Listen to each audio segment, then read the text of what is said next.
with the meeting. Good morning, everybody. We warmly welcome you to our side event, to the 64th session of the CND, entitled My Life in Recovery, Experiences and Data on Recovery Journeys of Women Around Europe. We hope you're keeping well and healthy, and in these challenging times, all of us had our challenges, and especially women recovering from addiction. My name is Mulka Nisic, and I'm representing Recovered Users Network RUN, a drug policy platform operating on global levels and which brings together organizations led by people in recovery. RUN is a network which gathers 59 organizations, individuals, and groups of people engaged in recovery work. And recently, I'm happy to announce that we have become a committee of WFAD, World Federation Against Drugs. And hereby, I also want to encourage everybody to become part of both our growing networks. And in the chat box, you can see our emails, and please send us a message to become our member.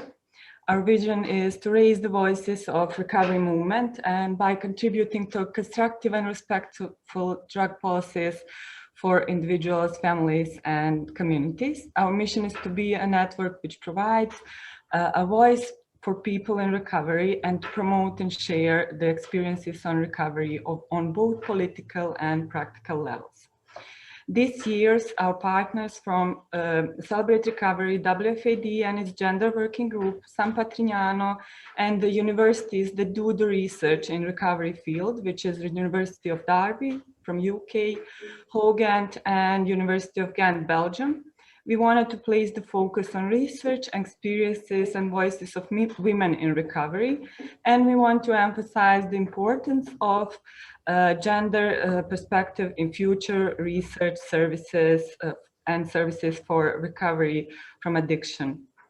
We also want to increase the visibility of women in recovery and to make their voices heard also on UN levels where the key decision and policymakers are. Our speakers will share their expertise, research, and results, and also stories from women in recovery. And all of these happen within the ERNID RECPET project.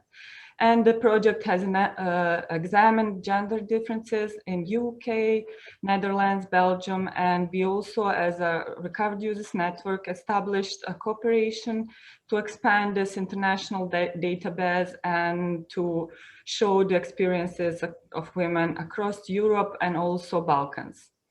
So I'm not going to go on about this, and my honor is to introduce my colleague Regina Matson. She is the Secretary General of WFAD and coordinator of our gender working group. She's a board member of UN Women Sweden and a vice chair of gender development in practice. Regina has lots of experiences in the field of women's rights issues. So Regina, you have the floor. Thank you, Mulka. It's my honor to be here with you all today. Like Mulka said, I represent WFAD and our gender working group. If you haven't heard of WFAD before, we're an umbrella organization of NGOs and individuals from across the globe with over 300 member organizations in almost 60 countries. Our joint aim is to strengthen prevention, increase access to treatment, and to promote recovery. In 2020, at our General Assembly, our members adopted a 10-year strategic plan to focus particularly on the needs and the rights of women and children within our field. Thanks to this, a gender working group was created with a magnificent group of experts working to include gender perspective in our work. We work with everything from advocacy, prevention, treatment, recovery, and reintegration, and offering webinars, capacity trainings, and much more. And as WFAD and as a network stretching over all the world regions, we hold responsibility to address these specific issues and to ensure that they are made part of the national and international debates. The adoption of this 10-year plan and the implementation of the gender working group are imperative steps in this direction. So thanks to this, or based on this, we are very grateful and happy to be co-hosting this side event during the CND and looking forward to an insightful morning. So without further ado, I have the honor of welcoming our moderator for today, Monica Basanti. Monica is the head of international relations and prevention at San Patrignano, an esteemed member of the WFAD Gender Working Group and a dear friend to us. So welcome, Monica. The floor is yours. Good morning, everyone, and welcome, everybody. So thank you, Regina and Monica, for having me here to speak about this, to moderate this panel, actually. I've been working at San Patrignano since 1979, and for the first 20 years, I've been working directly in the field, accompanying the recovery path of women and girls, and sometimes their children, towards a meaningful life full of connectedness and hope, after years and years spent in despair and isolation. So this experience was really inspiring for me, and I'm sure that this side event will be inspiring for you too. So without any further delay, I would give the floor to our first inspiring speaker, which is Cecilia Heisler. She has been involved in grassroots activities of recovery organization in Serbia, Bosnia and Herzegovina for the past 7 years. Currently, she works as a counselor in the NGO Celebrate Recovery in Sarajevo, Bosnia and Herzegovina, where she used her personal lived experience of drug addiction and recovery to help persons affected by drug use on their recovery journeys. So, Cecilia, the floor is yours. You have 8 minutes, please. Thank you for the kind introduction, Monica. Greetings to all participants. As Monica said, my name is Cecilia Heisler. I'm a counselor in NGO Celebrate Recovery in Sarajevo, Bosnia and Herzegovina. And for me, it's a special privilege to share with you today our journey and the outcomes of the Photovoice project, which we implemented in Sarajevo. I can offer you my perspective as a person in long-term recovery, as a representative of our recovery community, and as an expert by experience counselor who is on a journey to becoming an expert with experience. We can go to the next slide, please. So my organization, Celebrate Recovery, is an NGO which is established by recovered drug users back in 2008. And we work on a local grassroots level, providing help and support to individuals and families affected by drug use. In our work, we promote prevention, treatment, and full recovery from addiction. We do this through cooperation with other actors and engaging the resources that already exist in the local community. We are also engaged in advocacy work to influence drug policies on national, UN, and EU levels, and members of various networks and umbrella organizations. We established a free and anonymous helpline and a substance abuse community counseling center in 2017. And we provide individual and family counseling, which is peer-based and professional, as well as support groups for people in recovery from drug use and their family members, which are mostly mothers and spouses.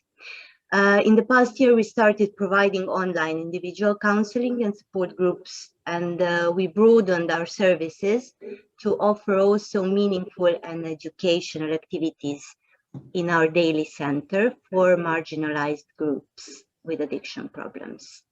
We can go to the next slide, please.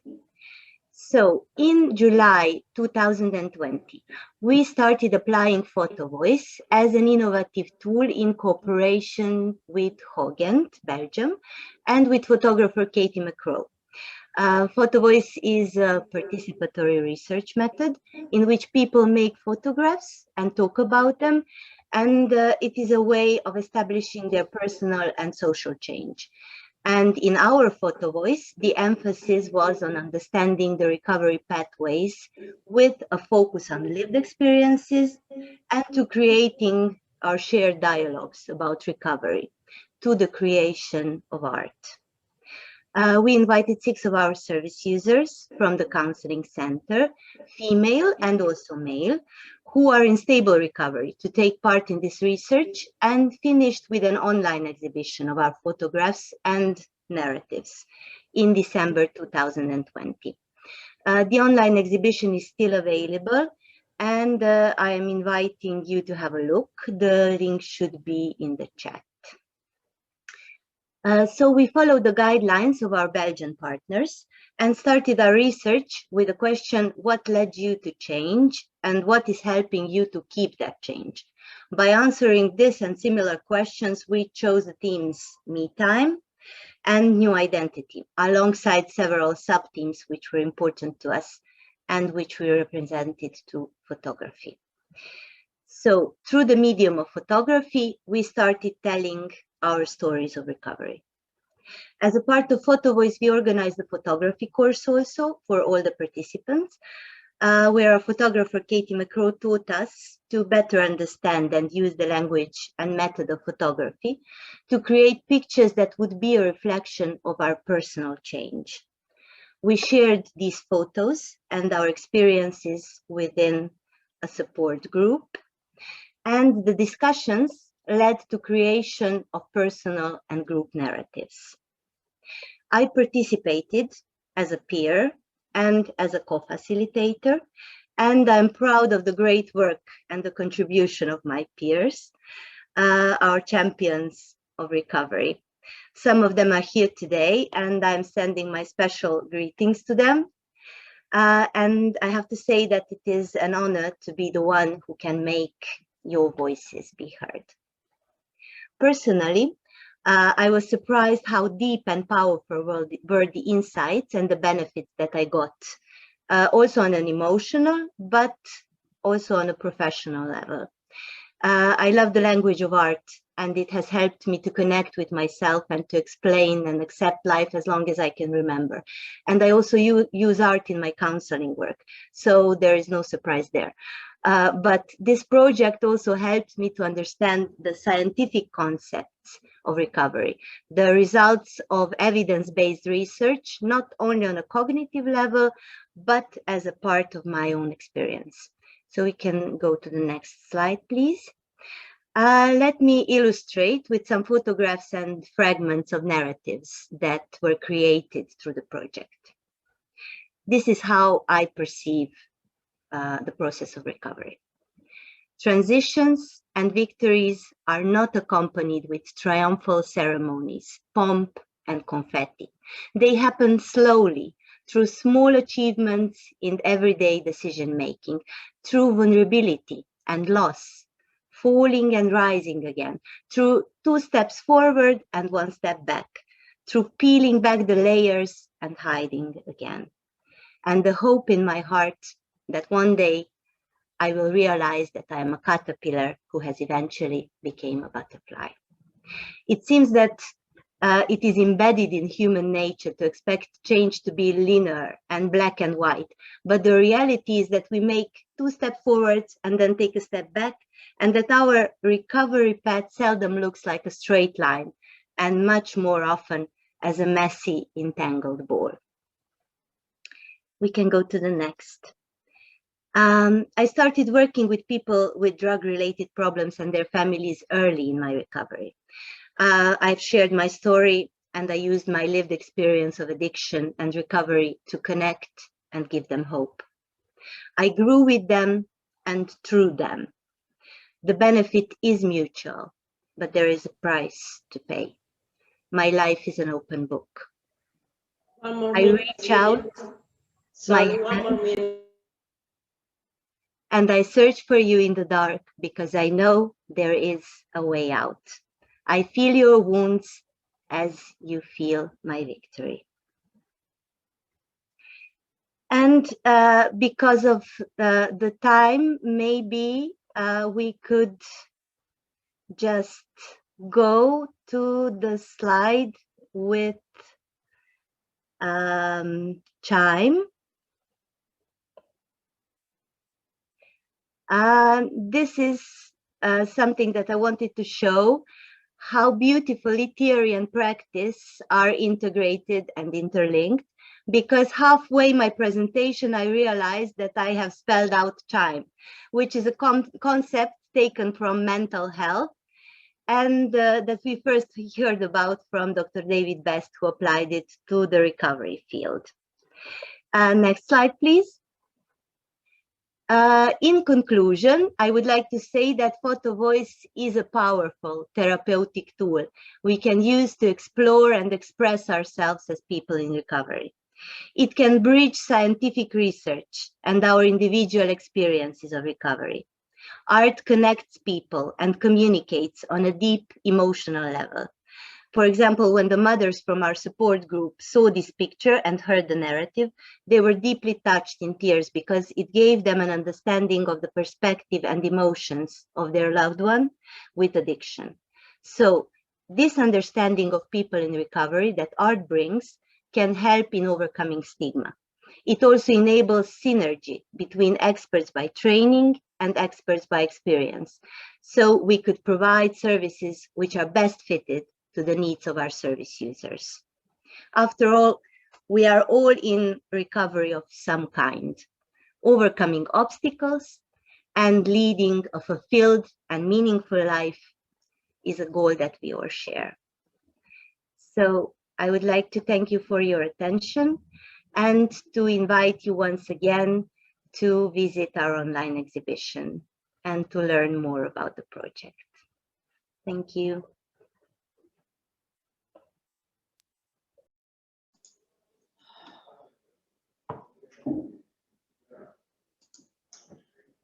Well, dear Cecilia, your presentation, I would have liked to let you speak for hours. I have an awful task today, but without delay, let me give the floor to another speaker, which is Wouter van der Paschen. He is an associate professor and head of the Department of Special Needs Education at Ghent University in Belgium.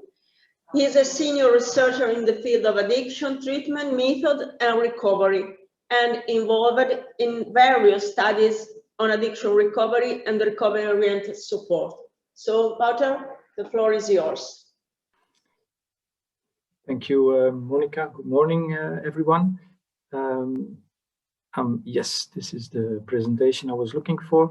So I will focus on the RECPOT study. So this presentation is also an introduction to the next two speakers who will also report on this large-scale international study on addiction recovery. And today we will focus specifically on any gender issues and gender differences that we observed and studied in this study. So next slide, please. So the RECPOT study is a study on recovery pathways and societal responses related to drug use, illicit drug use problems in the UK, the Netherlands and Belgium. It's one of the first multi-country studies. It was also a multi-method study, including Photovoice, as nicely illustrated by Cressida, Cecilia in the previous presentation. On addiction recovery. We had a special focus on several things, among others on women's recovery pathways, because little is known, especially not on recovery from illicit substance use. We also focused on the voices of people in recovery, meaning that we didn't define recovery ourselves, but we led it to our research participants, how they understood recovery, and they were included in the study when they were thinking they were in recovery. But also in other ways, we included the voices of people in recovery by doing interviews, etc. An important classification we made in the study was according to recovery stage, because people were participating in the study, people who were in early recovery, that's less than 1 year in recovery, people who were in sustained recovery, meaning between 1 and 5 years of recovery, and then stable recovery, referring to over 5 years in recovery. As I said, the focus was on illicit drugs, so alcohol was of course included, but we didn't primarily focus on people in recovery from alcohol problems.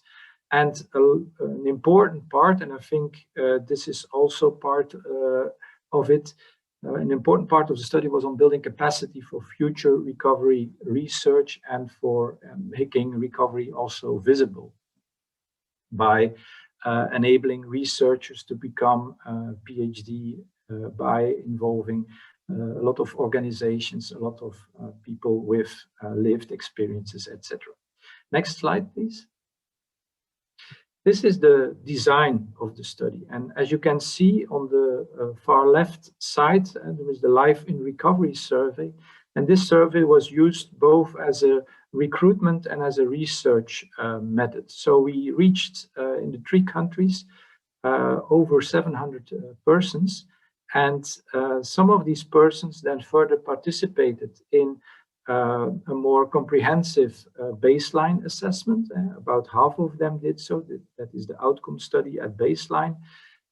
We followed up over 80% of these persons after 1 year, after 12 months.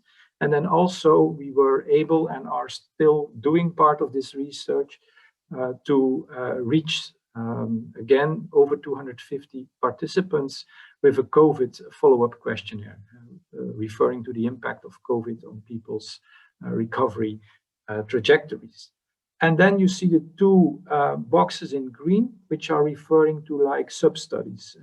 One of the sub-studies was exclusively done in Belgium, which is the Photovoice project. Jessica will talk about it in a minute. And then we had in-depth interviews in all 3 countries with an equal number of men and women in early, sustained, and stable recovery. Next slide, please. I'll focus on 2 outcomes of the study, let's say. One is the Life in Recovery survey. And this slide is like one of the main tables we generated from the Life in Recovery survey, in which we reached over 700 people, including 256 women in recovery. So in total, 37% of the total sample. And we compared women and men in recovery, and that we did so on several recovery indicators. But as you can see at the bottom line of this slide, there were very few significant differences found between men and women for the recovery indicators studied in the RECPATH study. So as you can see, women did slightly better on a number of recovery indicators, but none of these differences were significant.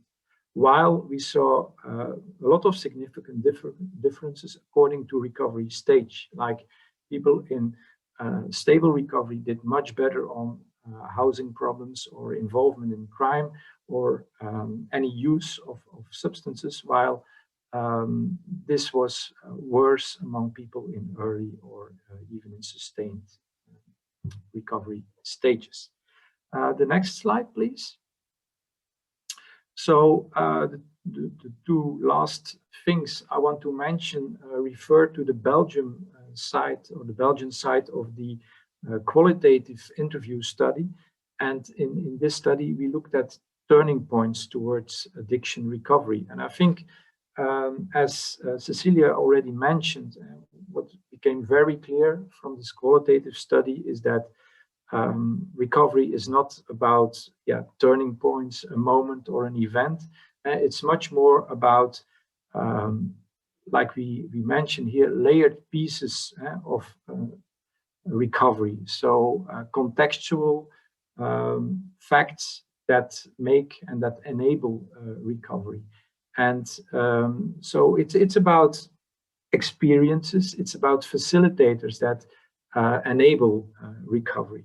And what we found in this qualitative study, that hitting rock bottom, as referred to in many recovery studies, is an important element. It can be an important turning point. Another important turning point identified was becoming a parent, which was especially important for women involved in this study.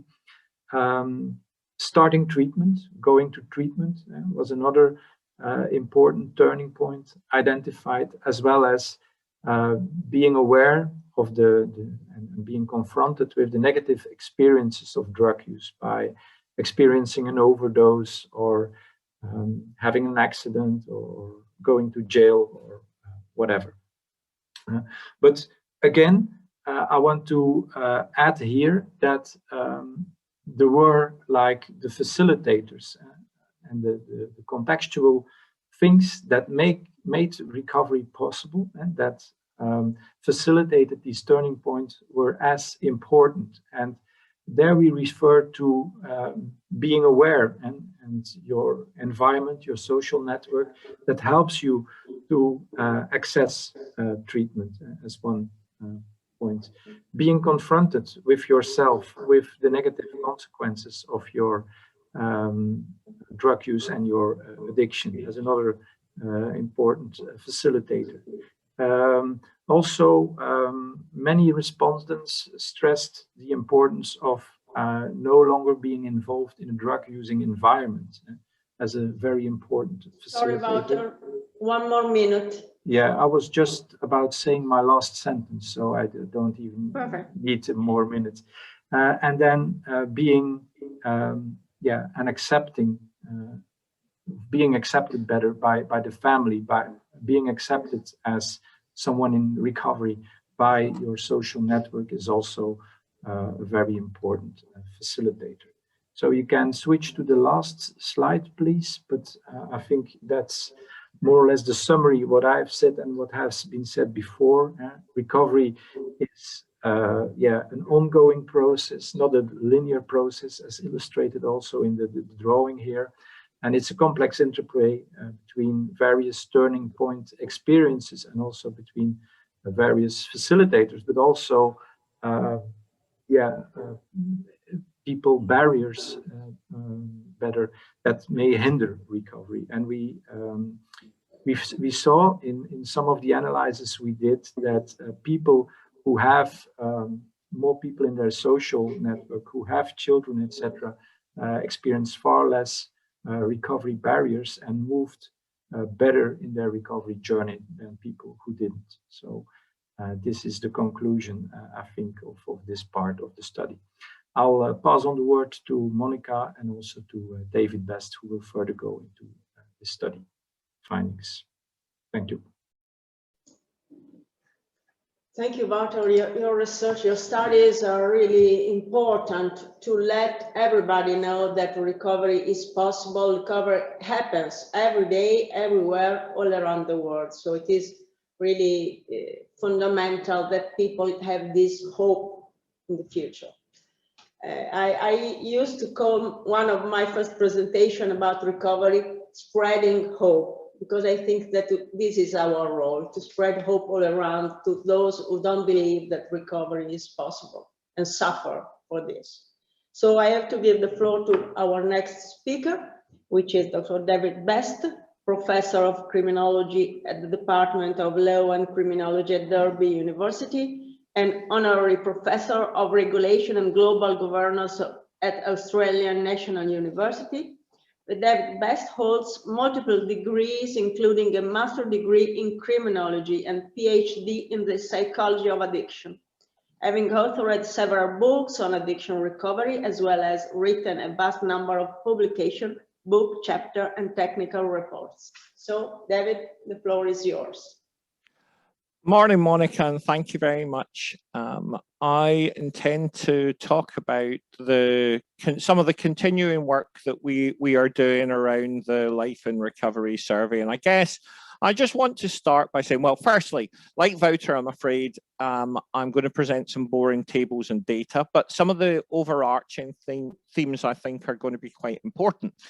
I want to emphasize from what Wouter said that put this in some kind of context. So recovery research is becoming reasonably well established. We're now beginning to be pretty good at knowing what some of the things are that predict long-term recovery. But our work and a growing body of work in the UK and Europe has started trying to address two additional questions which we're weaker on. The first is, what do we know about subpopulations? And the answer is very little. And so the differences between men and women are such an important area to study. The second is that we really need to understand much better what happens in non-American and specifically non-Anglophone countries. Far too much of our research is reliant on American data.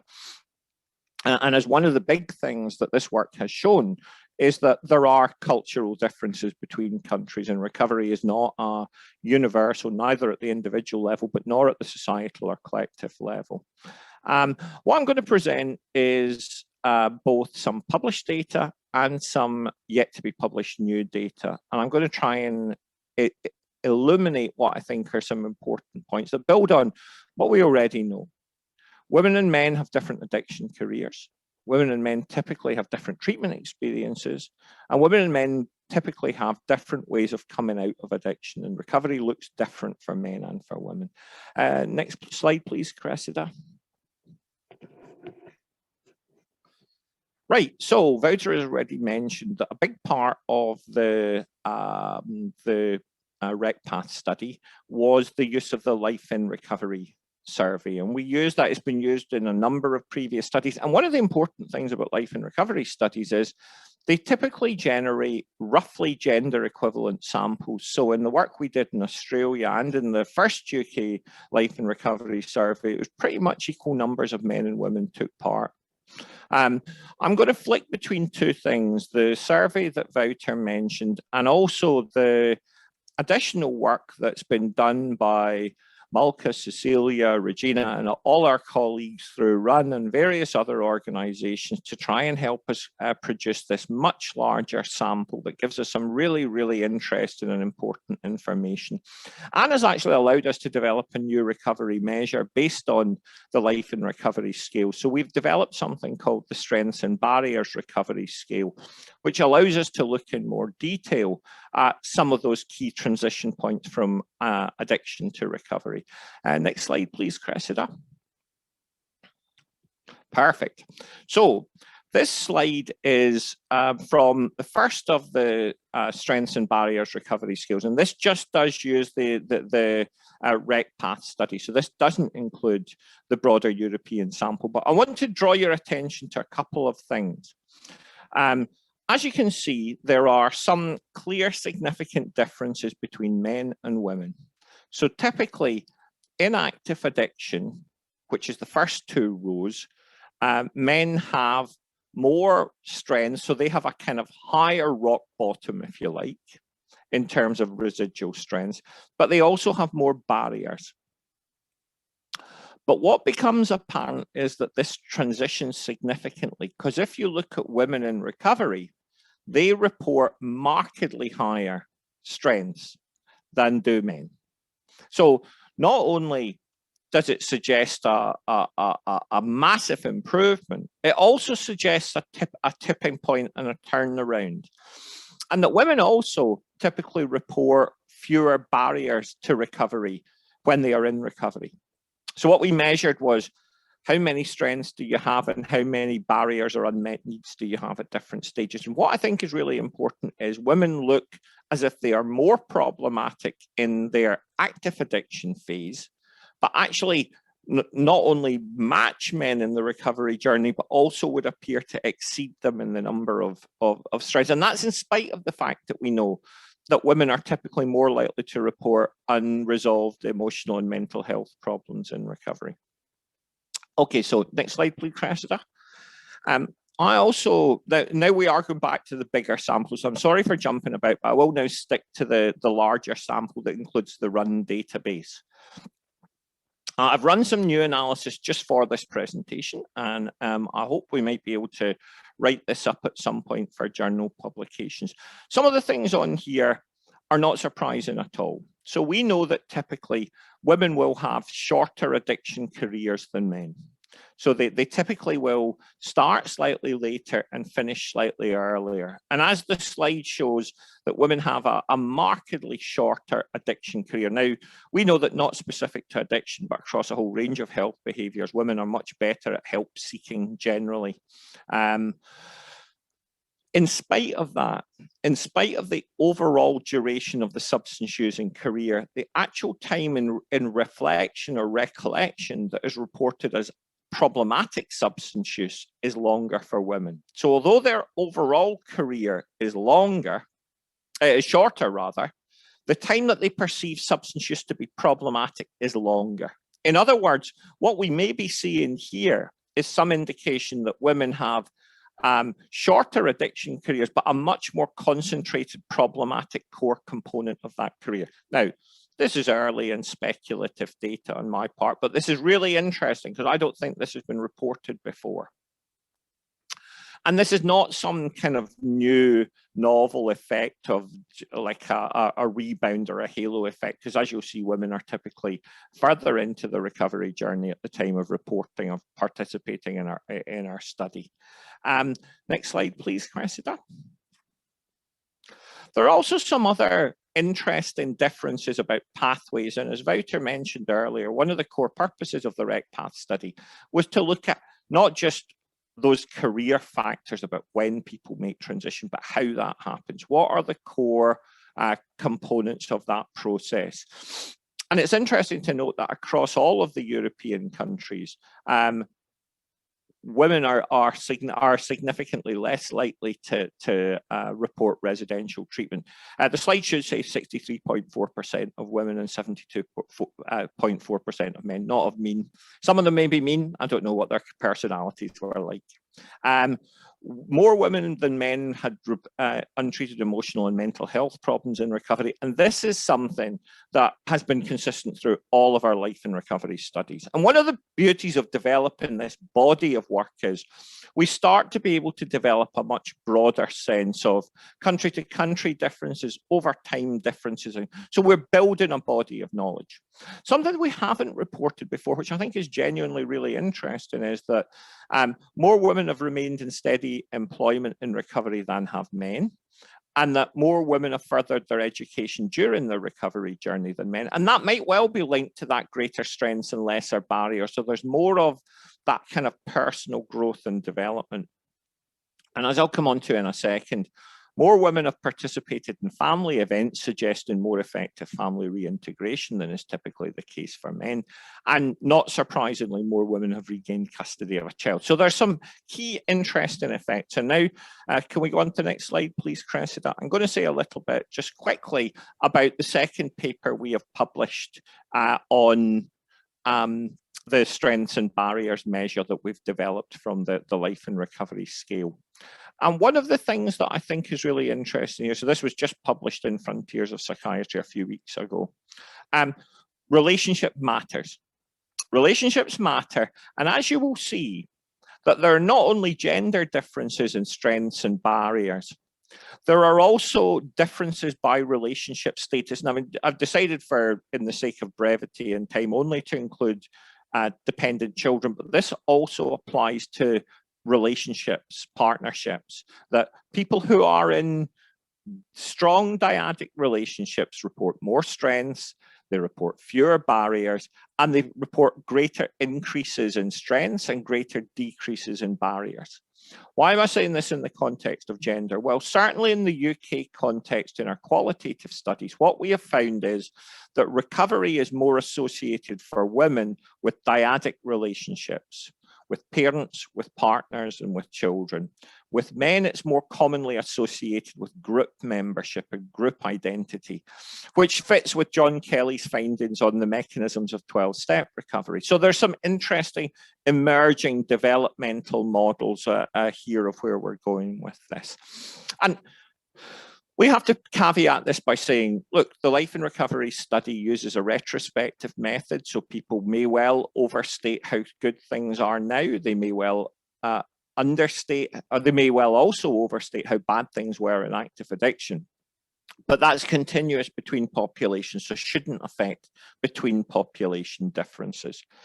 This is an emerging body of work. The two previous slides I show are both unpublished. We are now, what is fabulous for us now is we're now sitting on a wonderful database that we can start to mine and continue to mine to explore some of these questions.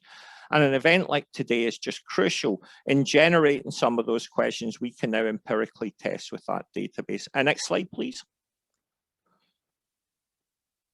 So I am just about finished. So we know that women have a different career and recovery trajectory. And this database helps to add to our knowledge. It looks as if women typically have greater accrual of recovery resources and recovery, reversing what the situation is during their active addiction. Relationships matter. Women are more likely to gain education and employment and recovery, but it's not an exclusively good story because they are more likely to have untreated mental health problems and psychological and emotional problems in recovery.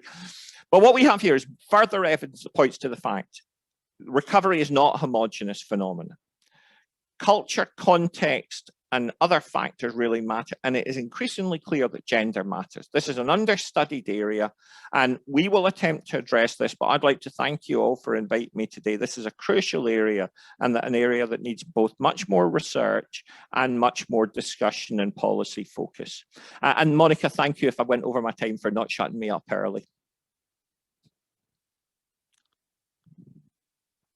Well, everything is so interesting and so helpful for all of us that work in the field and are close to all those women that struggle with recovery and need to go back to society, to feel not stigmatized, to feel alive, and to feel a full member of society. So I have to give the floor to another wonderful woman, Jessica van der Meyer.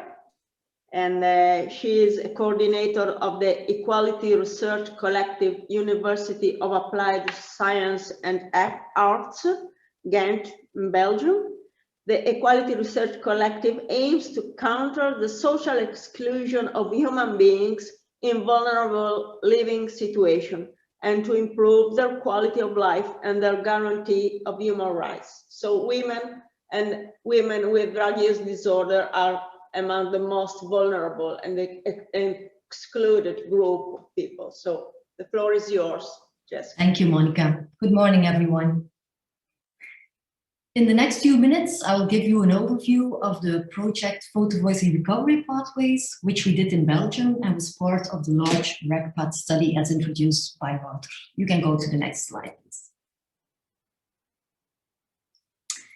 Cecilia already told you a bit about Photovoice, so I will not go into detail in this art-based research methods. I'll just send you some small comments on the next slide.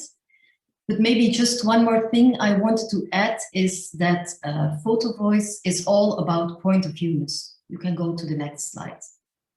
Yeah, perfect. And especially the point of view of people who are seldom heard. And in this case, these are women in recovery from addiction. So it's to set out to capture and also to convey the point of view of the person holding the camera. And as Cecilia already said, by doing so, we want to promote critical dialogue. And it's about creating a starting point for actions that can lead to societal change. So in our project, 8 women in different stages of recovery met monthly over a 6-month period. And you can go to the next slide. The central aim of the Photovoice project was to visualize and comprehend the lived experiences of women in addiction recovery by focusing on personal, social, and structural factors that influence their recovery. And the research questions that guided the project were: how do women experience their recovery pathways? And in which way does their personal, social, and community capital initiate, inhibit, or support their recovery process? So the women themselves had a central role in the research project. They took pictures and shared these pictures and connecting stories with the group, which resulted in the dialogue I already referred to. But they were also actively involved in the analysis of the data and the valorization of the project, which was a website with an online exhibition and also a mobile exhibition, which will I tell about later. You can go to the next slide. 4 teams were identified as building stones for initiating and maintaining recovery, and some of them are very similar to the ones Cecilia described. I will briefly try to give you a glimpse of them and focus specifically on the relation with womanhood and motherhood. The first theme was the importance of rebuilding yourself after missing out on so much during active drug use or addiction. This theme was strongly connected to self-esteem and self-acceptance. Recovery is all about rediscovering who you are and who you want to be, and taking the time for it. And we saw that the socioeconomic status and concrete living situations of the women strongly impact the possibility of this process.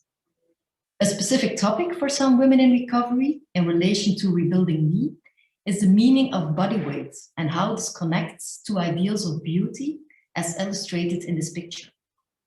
Their stories revealed how social expectations towards women and beauty and how they express themselves influence their own recovery process, and how care and support often implicitly reaffirm these beauty ideals. You can go to the next slide. Thank you. The second theme was untangling what's life and what's addiction. An important part of recovery is to untangle what is part of ordinary life and what connects to dynamics of addiction and finding a balance between them. It became clear that shaping this balance is intrinsically connected to the complexity of sharing your story with others, the structure of little things in life, and expectations towards being a good woman.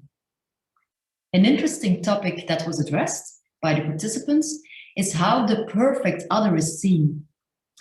However, when the participants start sharing stories about their day-to-day struggles with other persons without addiction problems, it becomes clear that most people struggle with similar issues and that these are part of daily life. They recognize the importance of structure in their recovery process, but this also brought along feelings of stress and being constantly attentive towards keeping a certain structure in day-to-day life.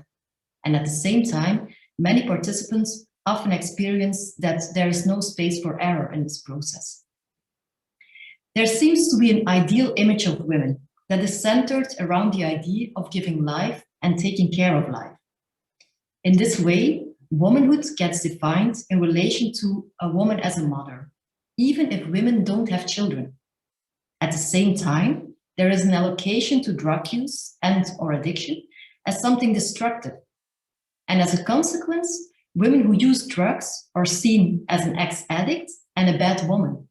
And the underlying idea is that when you use drugs, you cannot take on your responsibilities as a woman or as a mother. You can go to the next slide. A third theme was becoming reconnected. A challenge during many of the participants' recovery pathways is connecting or reconnecting with meaningful others, revealing the ambiguous dynamics of being honest and connecting with family and friends again. This complex nature of connecting with other humans was illustrated by the unconditional connection with pets as a symbolic meaning about how they would love to connect to others. The women experienced that mainstream ideas of addiction are often built on emphasizing individual responsibility and blaming those who struggle with substance use problems. Also here, we could see specific dynamics of being a mother and/or woman in recovery. In relation to womanhood and motherhood, the participants express very specific expectations and dynamics. Women do share the experience that they are looked down upon more than men regarding drug use and addiction. There are ambiguous expectations and there is judgment towards women in recovery. You can go to the next slide. Thank you. A final theme was future perspectives. The stories of our participants reveal how an important part of recovery is being able to build perspectives on the future and have resources to support them. The conversations between the participants uncover how important the environment is. They show how the kind of environment they were living in and grew up in determined what kind of perspectives on the future they were able to relate to. Initially, this is connected with the availability of material and community resources of their environment. But next to that, the concrete area they were living in influenced the possibilities to connect with diverse social, cultural, and economic contexts. The discussions with the participants about the future also uncover specific expectations towards their womanhood and motherhood. The participants experienced that it is expected to have children as a woman. And at the same time, some participants experienced that mothers in recovery are scrutinized. Additionally, some of our participants are afraid to become a mother out of fear for failure or that it would be too much to handle in relation to their own lives. For some, this feels as an impossible position to be in. In other words, women have to burden and work through these ambiguous expectations in relation to their womanhood and motherhood. You can go to the next slide. Thank you. So the results highlight the complexities of positive and negative dynamics of recovery capital in relation to gender and other social structures. We see that there is a need for treatment practices and policies that acknowledge and work with the interactive nature of personal, social, and community recovery capital. But often we see that the focus is mainly on the personal aspects of recovery, while obscuring the interpersonal context and structural and relational causes of addiction and mental health problems.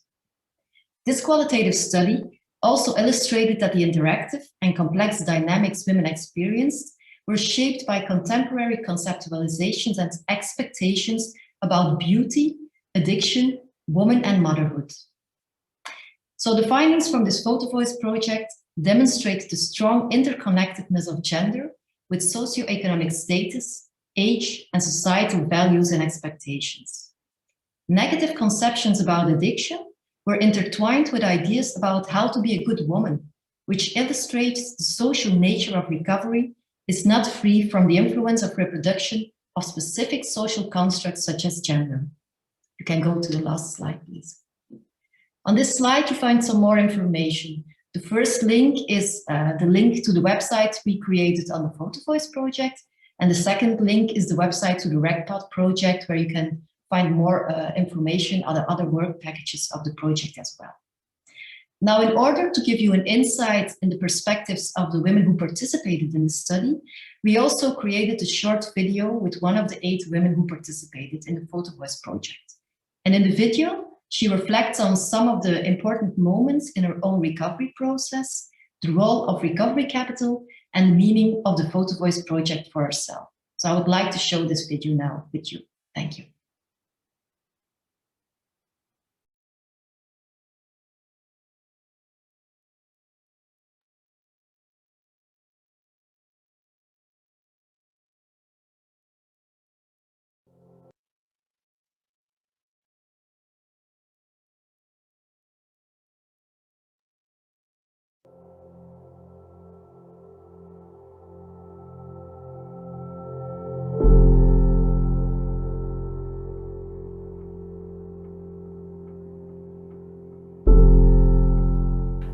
Het eerste wat mij is bijgebleven was eigenlijk een foto die ik gemaakt heb op het moment dat ik in de ochtendrusje zat met mijn 2 zoons.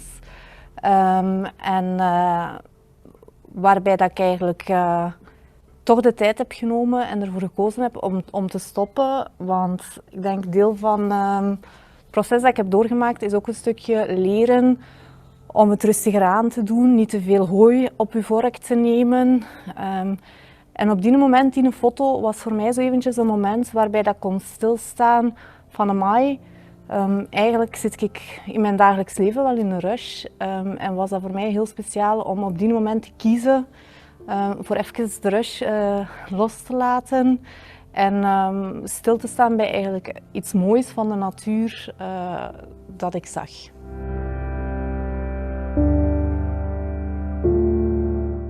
En het tweede fotomoment dat voor mij ook heel belangrijk was, was eigenlijk, ik ben opgegroeid op Linkeroever in de Chicago-blokken, zeer gekende blokken voor de mensen uit Antwerpen toch al zeker.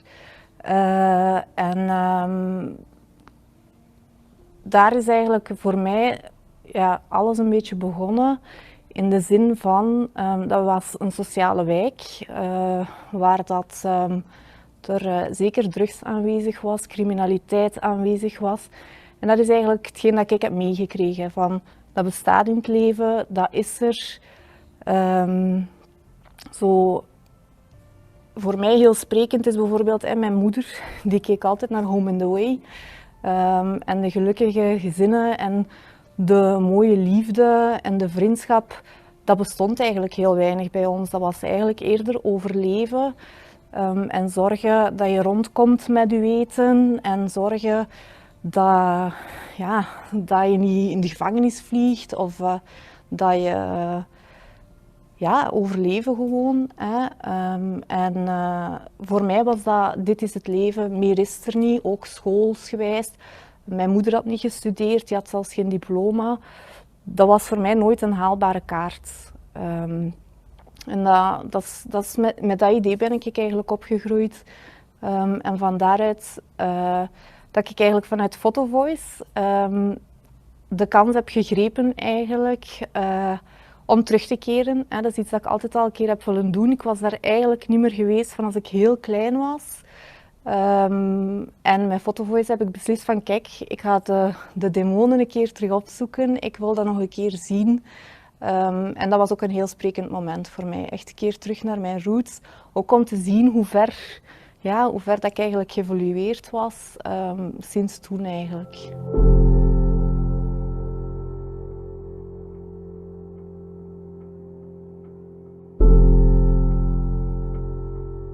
Uw omgeving doet zoveel als uw netwerk alleen maar gebruikers zijn en overal waar dat je ziet is gebruik, dan raakt het daar heel moeilijk uit. Hoe goed dat je intenties ook zijn, hoe hard dat je ook wilt. Als je mocht nog ambulant, voor mij was dat dan, ik mocht nog ambulant een gesprek gaan doen als je terug naar datzelfde huis moet en dezelfde perspectieven hebt, dan is het heel moeilijk om te veranderen.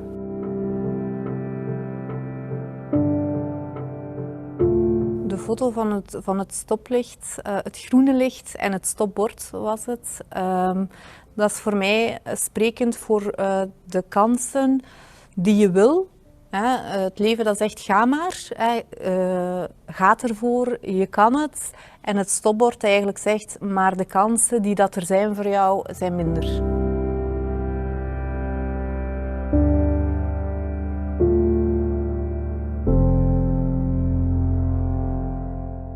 Hetgeen dat mij wat over de streep heeft getrokken is mijn zoon. Op een gegeven moment zwanger geworden.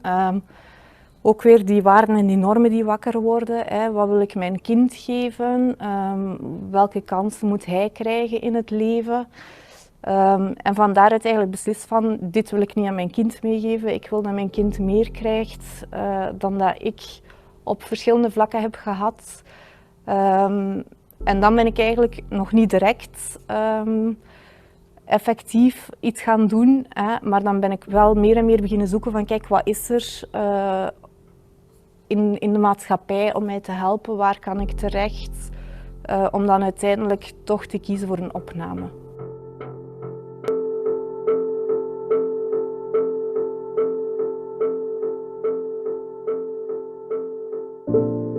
Als je aan mij vraagt hoe dat ik dat nu nog meedraag, dan is dat vooral in functie van mijn kinderen. Ik ben eigenlijk tevreden met wie dat ik ben geworden. Ik heb zeker fouten gemaakt, ik heb foute keuzes gemaakt, ik heb dingen gedaan die dat ik zeker beter niet had gedaan. Maar ik heb wel vrede met wie dat ik ben. Ik heb ook helemaal geen probleem om daarover te vertellen. Integendeel, als het iemand kan helpen of het kan het perspectief breder trekken, graag zelfs. Maar ik denk toch altijd na van oké, kan het effect hebben op mijn kinderen? Kan het terugkeren naar hen? Bijvoorbeeld ook de reden dat ik nu kies om niet herkenbaar in beeld te komen, is ook dat ik niet wil dat mensen het zien die eigenlijk op een of andere manier contact hebben met mijn kinderen. Ik wil niet dat mijn kinderen bijvoorbeeld aan de schoolpoort scheef bekeken worden, omdat mama heeft gekozen om te getuigen over haar verslaving. Want we zouden het liever anders hebben. En we zouden liever zeggen dat we allemaal zo open-minded zijn en dat we allemaal openstaan voor alle soorten mensen. Maar in realiteit voel je gewoon, of heb ik fel gevoeld dat dat niet altijd zo is. Dat er toch nog altijd veel mensen zijn met vooroordelen. En ik wil niet dat dat terug reflecteert of terugkaatst op mijn kinderen.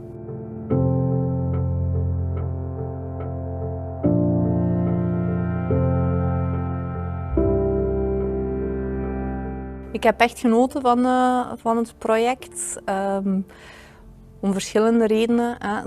Zoals eerder, zoals ik zeker eerder al heb gezegd, het feit om een keer voor mezelf op de plaats waar ik nu sta van mijn herstel, ik sta er ook niet altijd meer bij stil, bij alles wat ik doe of de keuzes die ik maak. En door eigenlijk deel te nemen aan het project heb ik echt een keer de kans gekregen voor daar toch terug een beetje in te duiken en wat meer stil te staan bij van waar kom ik, hoe is mijn herstel verlopen en hoe ga ik daar ook nu mee om.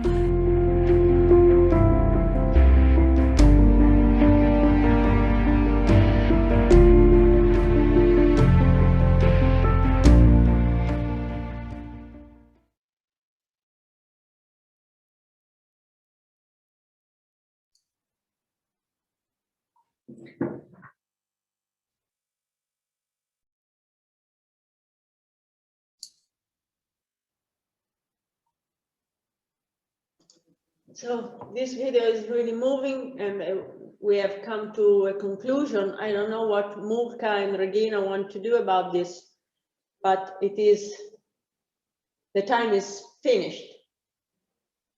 Is there anyone who want to comment on this wonderful side event? I think that the emotion has been very high.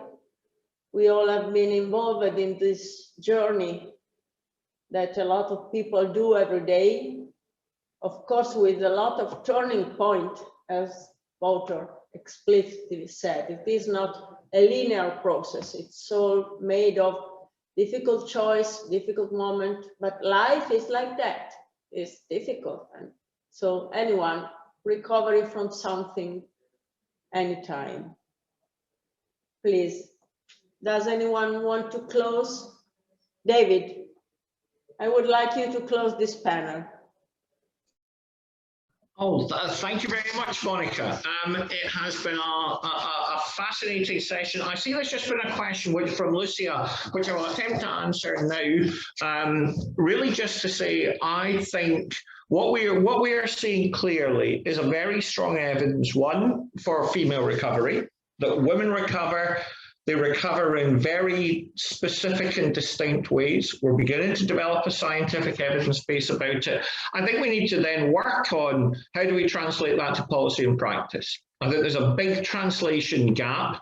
When I was in Australia, there was a significant call for separated men and women's services. And I think there may well be some justification for that under some circumstances that address the specific needs of women in treatment. For recovery community organizations, that work is much, much earlier. We know that for mutually 12-step groups, there's an increasing call and an increasing demand for women-only groups, and I think that's a really healthy, positive thing. The policy and practice implications, I think we're still at an early stage. This has been a fascinating discussion, but I think of this as an early discussion. It's like a showcase. What we do with these findings is really now part of a longer, broader kind of implementation science process. And that's how research should work. We should end up with an explication of our findings and then a process of saying, how do we translate these into testable questions of practice and then run them and evaluate them and assess them. This is a big, big issue and needs much, much more attention and thought. Monica, any final thought from you? Or from any of the other panelists? Yeah, is Cecilia still online? I've heard she has some trouble with connection. Cecilia, are you with us? Oh, here you are. I am back at the moment, but the connection is unstable. So yeah, would you like to say something to conclude? Because I think that David is right. We need much more research. But we have a lot of evidence that recovery works. So what would you like to say to conclude this very emotional panel? Yes, for me, this was a special honor. And because I do have my personal recovery journey, and that is what enables me to reach out to people. But on the other hand, I'm really very much aware how, all the evidence-based research and all the theory of the recovery process is actually, there to support the personal story. So for me, it is fascinating how we had the opportunity to have both sides of the story here. On one hand, the results of the research, evidence-based, and on the other side, real lives and lived experiences. So I would like to thank you all. It's been an honor. Well, thank you to everyone. I think that we should conclude now because maybe people should go to other events. And so thank you, everyone. Thank you to all the speakers, to the participants, and to all those that contributed to this wonderful outcomes and interesting findings that will help for our work in the future. So thank you, everyone, and bye. Thank you, Monica. Bye. Thank you. Bye. Thank you. Bye bye. Have a happy day. Thank you all.